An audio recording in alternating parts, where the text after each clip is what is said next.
Blenders के management हमारे साथ जुड़ रही है। 14% प्रीमियम पर ये कंपनी ने अपनी पारी की शुरुआत की है। ध्यान रखिएगा, एलाइड ब्लेंडर्स देश की तीसरी बड़ी Indian made foreign liquor company है और ऑफिसर्स चॉइस, स्टर्लिंग रिजर्व जैसे कंपनी के मशहूर ब्रांड से कई लोग वाकिफ भी होंगे। लिस्टिंग तो हो चुकी है, एक प्रीमियम पर कंपनी ने अपनी पारी की शुरुआत की है। अब आगे का प्लान क्या है उस पर खुलकर बात करेंगे। हमारे साथ कंपनी के एमडी आलोक गुप्ता जुड़ गए। आलोक, गुड मॉर्निंग एंड कांग्रेचुलेशंस, एक अच्छी लिस्टिंग। इनफैक्ट जब आपसे बात हुई थी लिस्टिंग से पहले, आप लोग कह रहे थे कि करीब 5,000 से 5,500 करोड़ का रेवेन्यू अगले 3 सालों में आप अचीव करना चाहेंगे। ये कैसे होगा? क्या नए ब्रांड्स जोड़ने वाले हैं? क्या कैपेसिटी एग्जिस्टिंग ब्रांड्स की बढ़ेगी? डीपर मार्केट पेनिट्रेशन करेंगे? प्लान क्या है? जी, पहले बहुत बहुत धन्यवाद आपकी विशेष के लिए। और मेरे ख्याल से आपने पूरा प्लान समराइज कर ही दिया है। तो फोकस ये रहेगा कि जो हमारी जो पोर्टफोलियो है उसको हमने 3 भाग में डिवाइड किया है। मास प्रीमियम में, जहां पे हमारी ऑफिसर्स चॉइस विस्की है, जैसे आपको मालूम है कि वो मार्केट लीडर है, वहां पे हमारा फोकस रहेगा ग्रॉस मार्जिन पे और प्रॉफिटेबल ग्रोथ पे, जो एक करीब सिंगल डिजिट रहेगा। जो पीएनए सेगमेंट है, जहां पे हमारी 3 और मिलेनिया ब्रांड्स हैं, officers choice blue, iconic white और स्टर्लिंग रिजर्व, ये तीनों ब्रांड मिला के हमारी बहुत अच्छी पोजीशन, ये सेगमेंट करीब 120 मिलियन केसेस का है। तो हमारी कोशिश ये रहेगी कि यहाँ पर अपना मार्केट शेयर एक्सपैंड करें और यहाँ पे हमारे को ग्रोथ आएगी हाई डबल डिजिट के अंदर। और जो प्रीमियम और लग्जरी साइड का पोर्टफोलियो है, जहां पर हमारी प्रेजेंस जनवरी से ही चालू हुई है जोया जिन के साथ, और इसको इस साल के अंदर हमने करीब 4 और 5 आइडेंटिफाई करे हैं, जहां पर राइट टू प्ले और राइट टू विन दोनों हमको लगता है हमारा है। तो ये जो तीनों चीज पे फोकस करेंगे, इससे हमारा टॉप लाइन ग्रोथ भी बढ़ेगा और मार्जिन एक्सपेंशन भी होगा, जो हमारे फिर EBITDA मार्जिन के अंदर नजर आएगा। तो FY25 के लिए अगर हमें कुछ और डिटेल स्पेसिफिकली दे सके, इस साल के अंत तक क्या टारगेट कर रहे हैं आप अपनी रेवेन्यू, प्रॉफिटेबिलिटी, EBITDA के लिहाज से? जी, जैसा आपको मालूम है, लास्ट ईयर करीब 3,300 करोड़ के करीब हमारा रेवेन्यू ग्रोथ रहेगा, अगेन मिड डबल डिजिट में। तो margin expansion again 200 to 300 basis gross margin पे हमारा एक्सपेंशन रहेगा। EBITDA हमारा डबल डिजिट रहेगा, जो पिछले 3, 4, 5 सालों में सिंगल डिजिट रहा है। तो इस साल के अंदर हमारा EBITDA डबल डिजिट में आएगा। और जैसे हमने लास्ट टाइम बात करी थी कि अगले 2-3 सालों के अंदर ऑन बैक ऑफ जो हमारा प्रोडक्ट पोर्टफोलियो चेंज हो रहा है और दूसरा जो बैकवर्ड इंटीग्रेशन हो रही है, टारगेट यही रहेगा कि हम इंडस्ट्री पैरिटी EBITDA पे आए। और क्योंकि ऑब्जेक्ट ऑफ इशू है टू रिपे आवर डेट, तो हमारी सिग्निफिकेंट रिडक्शन इन डेट है और सिग्निफिकेंट रिडक्शन इन इंटरेस्ट है, जिससे all the way we will see better cash flow flowing all the way down to PBT। तो साल का जब हम एग्जिट करेंगे, top line growth high double digit, gross margin double digit के अंदर, significant reduction in interest, therefore a better margin, ऐसा एक गाइडेंस के साथ हम काम कर रहे हैं। तो आप एक मार्केट लीडर इस समय मास प्रीमियम सेगमेंट में है, रफली 21% तक का मार्केट शेयर वहां पर है। ये बताइए, वैल्यू टर्म्स में ये सेगमेंट आप लोगों के लिए क्या ऐड करेगा और इसको और कितना स्केल करेंगे? या फिर प्रीमियम साइड पर जहां आपने एक ब्रांड इस समय लॉन्च किया है, वहां पर ज्यादा लॉन्चेस आएंगे, उस मार्केट को स्केल करना चाहेंगे? आई थिंक ABD में हम लोग रेंज, हमारा जो प्रोडक्ट है वो डाइवर्सिफाइड पोर्टफोलियो है।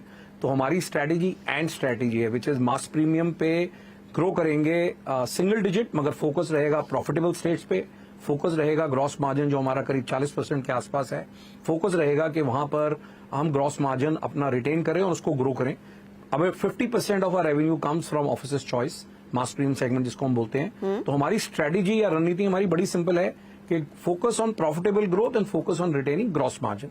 और जो हमारी वैल्यू ग्रोथ आएगी वो पीएनए सेगमेंट से आएगी, और जो हमारा मेजर एक्सपेंशन होगा प्रोडक्ट पोर्टफोलियो का, वो होगा प्रीमियम और लग्जरी साइड के अंदर। तो फोकस एक ब्रांड पे नहीं है, फोकस है पूरी रेंज के ऊपर। तो जो पोर्टफोलियो हम बिल्ड कर रहे हैं, this is an end strategy, mass premium, PNA and the luxury segment. Alok, मैं इनफैक्ट आपके पियर्स के बैलेंस शीट्स पढ़ रही थी और स्पेशली पिछले क्वार्टर में एक चीज हमने नोटिस की थी कि mass segment is where the maximum action is, वहीं पर सबसे ज्यादा कमाई हो रही है। आप लोगों का एक्सपीरियंस क्या है, डिमांड के लिहाज से कितना बदलाव देखने को मिल रहा है? क्योंकि बीच में ऐसा था कि लोग प्रीमियम प्रोडक्ट्स की तरफ शिफ्ट कर रहे थे, but now it seems they come down to prestige and above and mass has also picked up. जी, आई थिंक आपने बिल्कुल सही ये ट्रेंड पकड़ा है। जो प्राइस पॉइंट हैं अभी मास प्रीमियम और प्रेस्टीज और डिलक्स सेमी प्रीमियम, जो प्राइस पॉइंट्स हैं वो बहुत अफोर्डेबल हैं और जो प्राइस पॉइंट्स के अंदर चेंज भी काफी नहीं आया पिछले 2-3 साल के लिए, तो कंज्यूमर के लिए बहुत आसान हो रहा है to move up the value chain. तो जैसे हमारी आइकॉनिक व्हाइट है जिसको हमने नवंबर 22 में लॉन्च किया, उसने पहले 13 महीने में ही मिलियन केस किया और लास्ट ईयर 2.2 मिलियन केस किया और लास्ट क्वार्टर में एग्जिट किया 3 मिलियन केस पे। तो कोई भी नई ब्रांड ऑफरिंग जो एक यंगर जो कंज्यूमर को it's engaging it differently, price point बहुत ही अफोर्डेबल है। इसी कारण हमको लगता है कि जो सेगमेंट है यहाँ पे ग्रोथ डबल डिजिट रहेगी आने वाले सालों के अंदर। ओके, ये हम हाल ही में सुन भी रहे हैं कि उड़ीसा की नई सरकार कंसिडर कर रही है कि एक बैन लगाया जाए। क्या उस सेक्टर में आप लोगों का एक्सपोजर है? आपने ऑन ग्राउंड क्या सुना है? क्या इससे बड़ा हिट आ सकता है? जी, बिल्कुल एक्सपोजर है हमारा, लेकिन जहां तक हमारे को समझ है और जो हमने बात करी है वहां पर ग्राउंड लेवल पे, हमको ऐसा लगता है कि इस जो न्यूज है इसके पीछे मतलब हमें ऐसा लगता है कि इसके पीछे कोई खास कारण नहीं है या कोई गवर्नमेंट का थिंकिंग नहीं है सिर्फ, और ये आने वाले टाइम में पता चलेगा। लेकिन अभी हमारा ऐसा मानना है कि उड़ीसा में कोई ऐसा प्लान नहीं है for that state to go dry.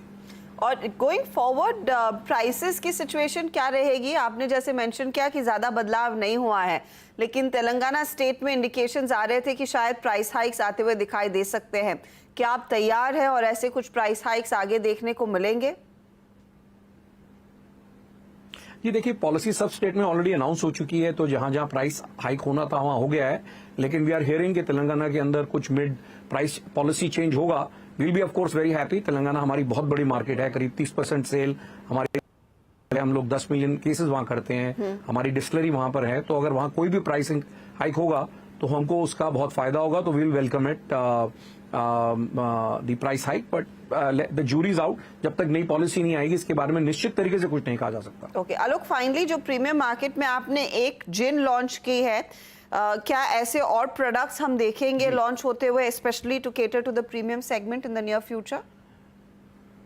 बिल्कुल, एब्सोल्युटली। जो हमारा रोड मैप है न्यू प्रोडक्ट डेवलपमेंट का, आई थिंक थंब रूल, हर क्वार्टर हमने ऐसा प्लान किया है कि हम एक नया प्रोडक्ट लॉन्च करें।